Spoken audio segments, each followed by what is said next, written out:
Cierra los ojos, cierra los ojos, cierra los ojos. Sin embargo, aún hay esperanza, lenta esperanza, más alivio cierto.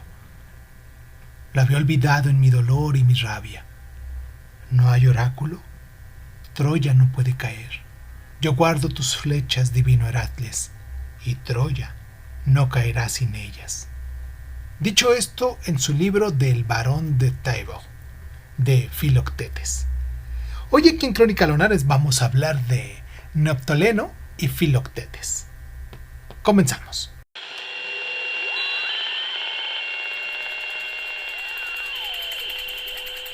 Estás escuchando Crónica Lunares, el lugar del mundo donde entra por tus oídos.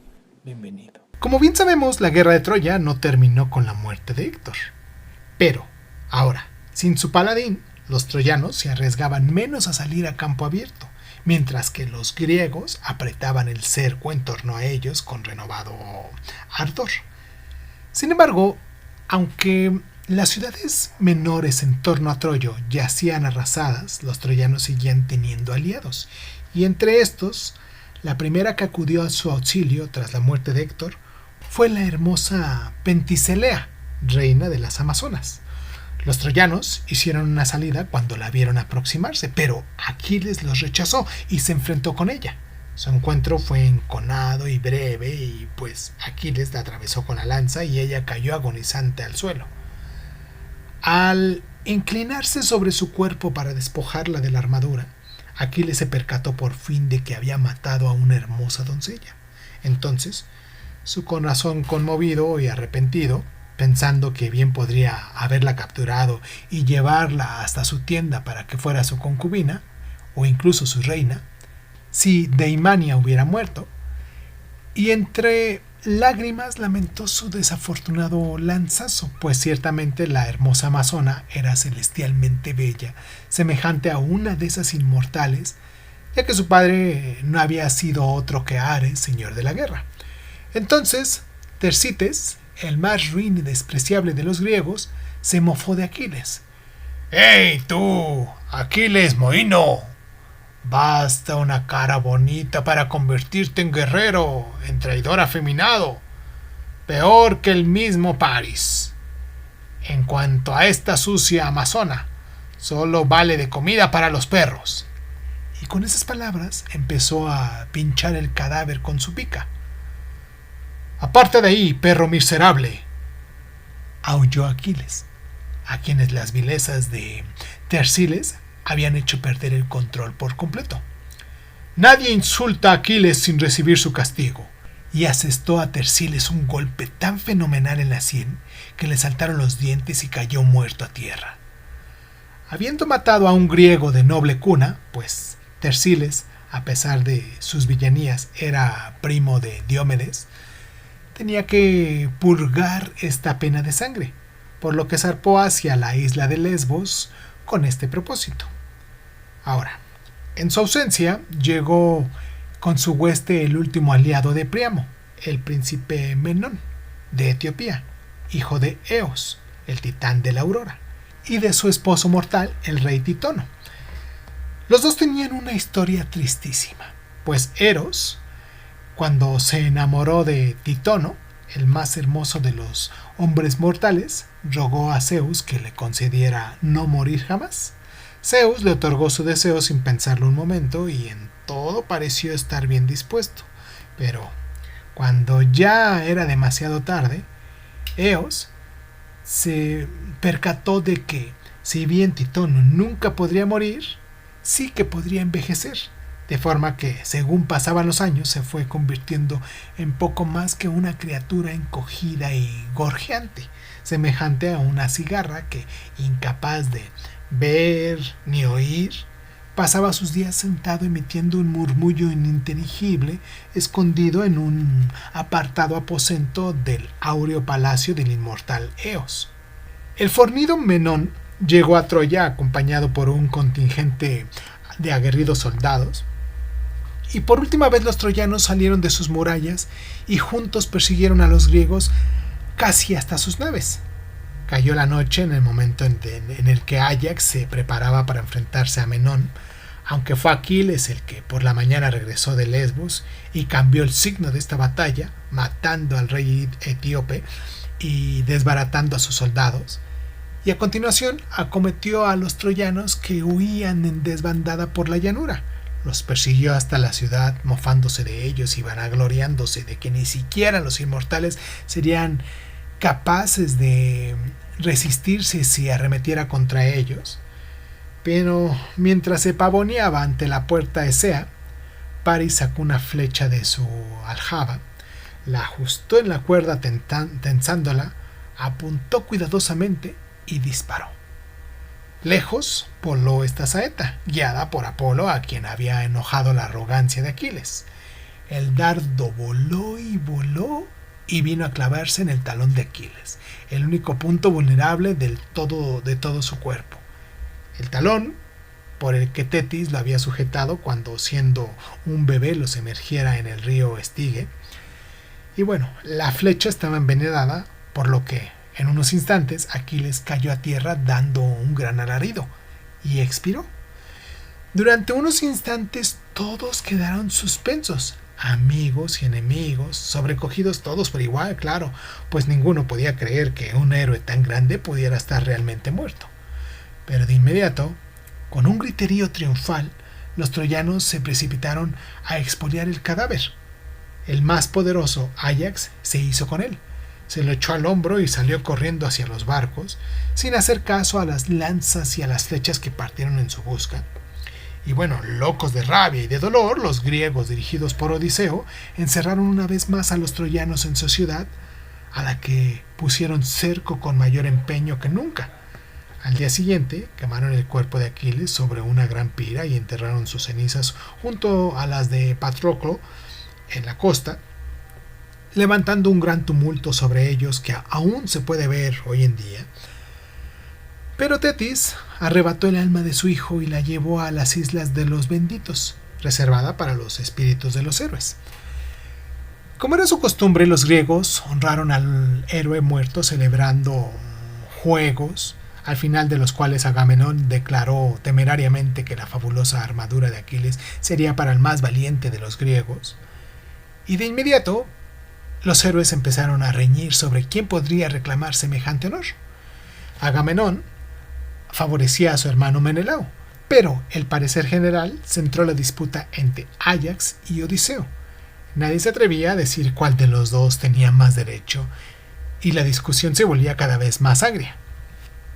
«Amigos», intervino por fin el sabio Néstor, «no podemos resolver esta cuestión nosotros solos.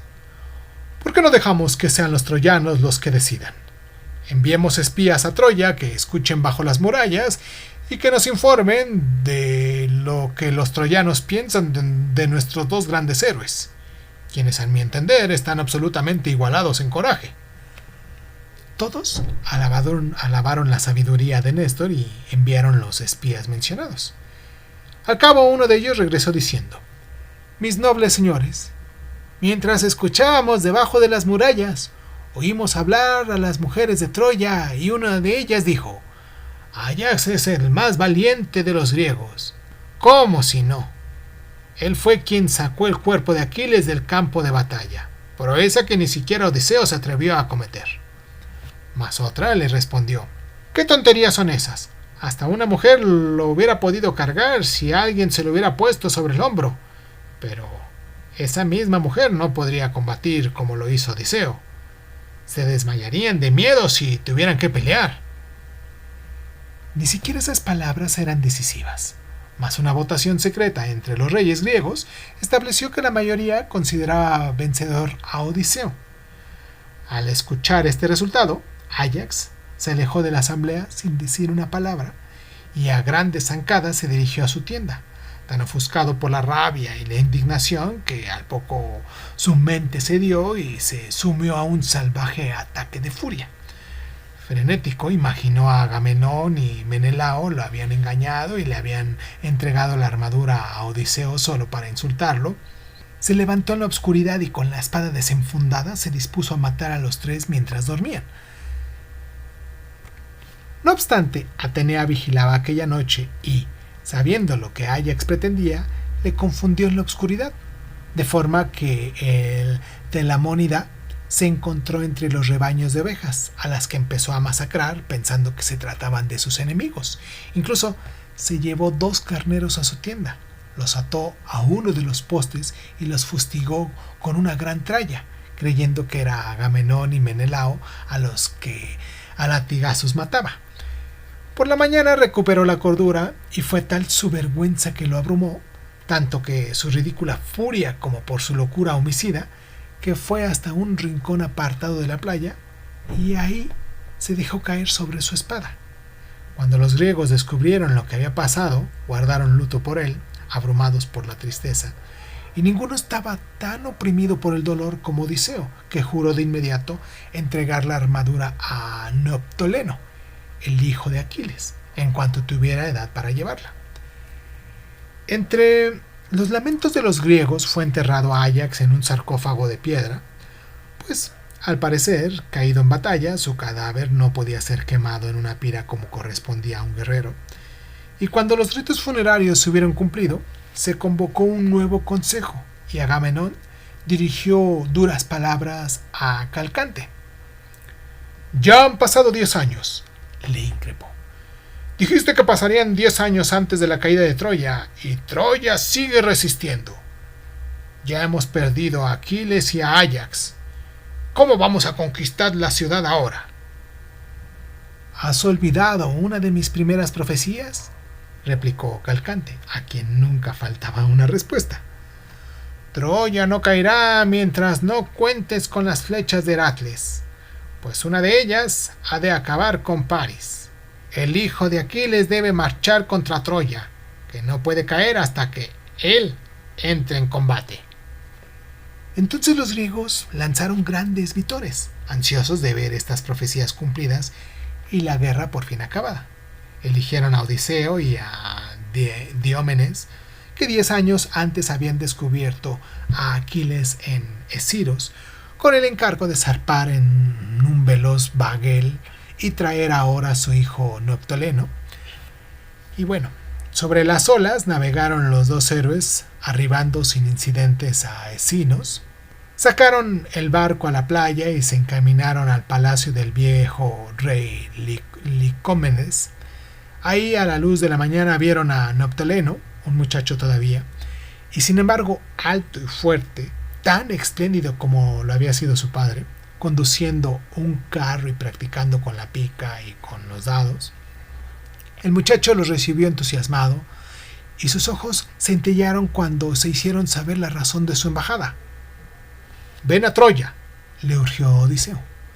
«No podemos tomar la ciudad sin tu ayuda, ahora que tu noble padre Aquiles ha muerto. Todos te recibiremos con dignos presentes. Para empezar, la armadura dorada de tu padre será mi regalo, armadura que el mismo Ares, dios de la guerra, lucirá con orgullo, pues manos inmortales la han forjado. Y cuando se haya ganado la guerra y volvamos a Grecia, Menelao te entregará a su hermosa hija Hermione para que sea tu esposa». Neoptólemo no precisaba ser sobornado para ansiar marchar a Troya, y marchar fue lo que hizo a pesar de las lágrimas y las súplicas de su madre. Deidamía, que bien se temía que habría de perder al hijo como había perdido al esposo. Pero la ninfa marina Tetis se regocijaba, pues sabía que su nieto ganaría gloria y no muerte en Troya, y no hizo nada para impedir su partida, al revés de lo que habría hecho con Aquiles. Una vez más, la veloz nave surcó rauda al azul Egeo, aunque no fue directamente a Troya. Por el contrario, Odiseo puso rumbo a la accidentada Lemnos, donde Filoctetes había sido abandonado debido a la terrible mordidura de una serpiente. Echaron el ancla en una oculta ensenada, y Odiseo saltó a tierra acompañado únicamente por Neoptólemo y unos pocos marineros. Por el camino, Odiseo le contó al joven la historia de Filoctetes y cómo la habían dejado ahí 10 años antes, sin más armas que el arco y la flecha de Heracles. «Solamente podemos atraparlo utilizando una artimaña», concluyó Odiseo. «Y ahí es donde entras tú. Si me ve, disparará sus flechas y no hay curación para la ponzoña cruel de la hidra. Debes pretender que te has peleado con los reyes griegos y conmigo en particular. Cuéntale que me niego a entregarte la armadura de tu padre. Digas lo que digas, hazle creer que abandonaste la guerra indignado y que, en tu camino de vuelta a Grecia, te has detenido en Lemos para rescatarlo y llevarlo contigo. Una vez que lo tengas en el barco, será fácil arrebatarle sus armas. A Neoptoleno no le gustaba demasiado ese tipo de argucias, pero al final consintió en actuar como le indicaba Odiseo, y se encaminó a solas hacia la rocosa ladera donde parecía probable que Filoctetes hubiera hallado cobijo. Allí encontró al pobre y miserable, con una maraña de pelos cubriéndole la cabeza y el rostro, viviendo en una caverna con 2 entradas para evitar ser acorralado, y manteniéndose a duras penas de lo que conseguía cazar con su arco, arma esta que jamás dejaba su mano, ya fuera durante la vigilia o el sueño. Fue fácil ganarse la amistad del pobre desterrado, que muy pronto trataba a Neoptoleno como un hijo, y Neoptoleno se sentía cada vez más culpable por el papel que le habían asignado. Al cabo llegó uno de los marineros simulando ser un mercader recién llegado de Troya, advirtiendo a Filoctetes del peligro que corría. «Diomedes y Odiseo están de camino», exclamó agitado. «Ha jurado llevarte consigo a la fuerza». Esas palabras disiparon las dudas de Filoctetes. «Iré contigo, hijo de Aquiles», exclamó. «Sácame de aquí antes de que venga Odiseo». De camino a la playa, Filoctetes se desplomó en el suelo, presa de un terrible espasmo de dolor de la vieja mordedura. «Sujétame el arco y las flechas», farfulló, «y apréstate a disparar si aparece Odiseo antes de que pase esta agonía. Mira bien la confianza que en ti deposito. Nadie más ha tenido en la mano el arco de Heratles, salvo mi padre Peante y yo mismo». Entonces Filoctetes se retorció de dolor en el suelo y al poco se desmayó extenuado. Cuando despertó, fue para encontrarse a Odiseo en pie sobre él, y entonces supo que había sido engañado.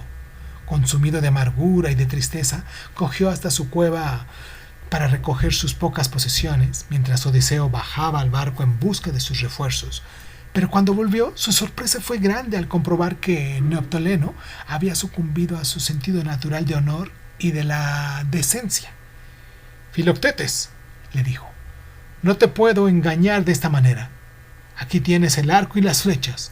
Te suplico que no las utilices contra ninguno de nosotros, ni siquiera contra Odiseo. Lo que ha hecho es por el bien de nuestra empresa en Troya». Odiseo, que regresaba en ese momento, confesó con franqueza toda la estratagema y rogó a Filoctetes que los acompañara a Troya por voluntad propia, para ser recibido ahí con todos los honores. «Actué mal», reconoció Odiseo. «Primero, cuando te dejé aquí abandonado por orden de Agamenón, y ahora cuando intenté capturarte mediante engaños». Filoctetes estaba tan profundamente conmovido que no hizo amago de disparar contra Odiseo, como fácilmente podría haberlo hecho, pero siguió negándose a acompañarlos a Troya. Neoptoleno estaba dispuesto a cumplir su promesa y llevarlo a su nave a Grecia, ante lo cual Odiseo dijo con voz apesumbrada: «Entonces debo retornar junto a los nuestros habiendo fracasado en mi empresa. Troya no caerá, a menos que os contemos a los 2 en el ejército arqueo». De repente, antes de que Odiseo hubiera terminado de hablar, Heratles, ahora un inmortal que habitaba en los dorados palacios del Olimpo, bajó hasta Lemos. «Filoctetes», le amonestó con voz potente, «escucha mis palabras. Soy yo, Heratles, venido desde mi alto sitial para comunicarle la voluntad de Zeus. No debes volver aún a Grecia, sino correr a Troya junto al hijo de Aquiles. Ahí serás curado de tu mal y ganarás tanta gloria como el más renombrado de los héroes. Pues ahora tú eres el campeón elegido de esa gran hueste. Busca a París, causa toda esa aflicción y abátelo con estas flechas que en otro tiempo fueron mías. Con ellas destruí Troyas en una ocasión, y ahora por segunda vez Troya debe claudicar ante ellas». Esa voz que tanto he ansiado oír, murmuró emocionado Filoctetes. El rostro que una vez conocí, aunque ahora adivino, ciertamente no desobedeceré. Yo tampoco, apuntilló Neoptolemo. Apresuraos, pues, los exhortó Heracles. El viento es favorable y Troya ya está madura. Entonces, Heracles volvió al Olimpo donde moran los inmortales, pero Filoctetes, Neoptolemo y Odiseo se estrecharon la mano en señal de amistad y zarparon hacia Troya. Ahí, Macaón, hijo del médico inmortal, Asclepio, aguardaba para sanar con 10 años de retraso la mordedura de la serpiente, de forma que Filoctetes pudiera recobrar su lugar entre los reyes guerreros de Grecia. Si ya conocías parte de esta historia, si ya sabías la muerte de Aquiles, conocías sobre la muerte de Aquiles, de un flechazo de Paris en su único lugar donde a lo mejor no era sagrado, su talón, como por eso se dice el talón de Aquiles, me gustaría mucho que nos complementaras, que nos dijeras un poquito más sobre esta historia, sobre lo que acabamos de hablar, que a lo mejor nos dieras pasajes de lo próximo que estamos por ver. La próxima semana vamos a hablar el robo de la fortuna de Troya, cómo se llevaron todo el dinero, todas las cosas valiosas que existían en Troya. Me gustaría que te pusieras en contacto con nosotros, que nos dieras like, que nos siguieras, que nos compartieras, que te suscribieras con nosotros si nos estás escuchando en YouTube o si nos estás descargando en Spotify. Recuerda que en cualquiera de esas dos plataformas también hay una campanita de notificaciones que le puedes poner para que cada vez que suba un nuevo video o un nuevo audio te manden una notificación. Me gustaría que te contactaras, que nos complementaras, pero sobre todo que también nos recomendaras alguna otra lectura de los pasajes de esto de la guerra de Troya, de la cual hemos estado hablando en estas últimas 9 semanas, estos 2 meses que ya llevamos hablando sobre la guerra de Troya. Y pues nada, si quieres participar, lo digo abiertamente al público en general, a cualquiera de los lunares que nos esté escuchando, siendo lunares o no, porque considero que hay muchos que nos están escuchando que aún no se han suscrito con nosotros y todavía no son lunares asiduos aquí con nosotros, simplemente nos escuchan, nos descargan porque les salió a la mejor ahí en sus recomendaciones. Pero me gustaría mucho que te suscribieras para que formalmente te pueda llamar lunar. A estos lunares es una invitación abierta a pertenecer o a participar en este club de lectura en el cual estamos organizando. Empezamos este mes de septiembre con la amiga estupenda de Elena Ferrante, pero el próximo mes de septiembre también tenemos otra lectura en conjunto. Si quieres participar con nosotros para el próximo mes, pues de una vez mándanos un mensajito, un correo electrónico a cronicalonares.sun@hotmail.com. Ponte en contacto con nosotros en nuestras plataformas de Facebook como Tesela Literaria, nos encuentras Tesela Literaria, y como Crónica Lunares de Sun. En cualquiera de esos dos puedes seguirnos, suscribirte, mandarnos un correo o un mensajito privado o en algún comentario sobre las publicaciones que vamos haciendo, sobre la inquietud de poder participar con nosotros, y pues ya con gusto te mandamos toda la información, ¿vale? Te mando un abrazo muy muy caluroso donde sea que se encuentre, donde sea el lugar donde nos estás escuchando. Ponos aquí en los comentarios también de dónde nos escuchas, claro. Y pues agradezco su participación, agradezco que nos lleven con ustedes en sus actividades, y también agradezco muy especialmente a todos esos lunarcitos que han estado aquí con nosotros a lo largo del tiempo y que ahora también se dan el tiempo para poder dejar sus donaciones con nosotros. Todos esos nos llenan, y por eso es por lo que cada vez que tenemos participaciones económicas, donaciones económicas para que este canal crezca, nosotros a su vez hemos ido haciendo nuevas actividades como esto del club de lectura. Y pues nada, te mando un abrazo. Yo soy Irving Sun, esto es Crónica Lunares. repito esto, Crónica Lunares. Es un mensaje subliminal, ¿se dan cuenta? Esto es Crónica Lunares, yo soy Irving Sun y nos escuchamos la próxima semana.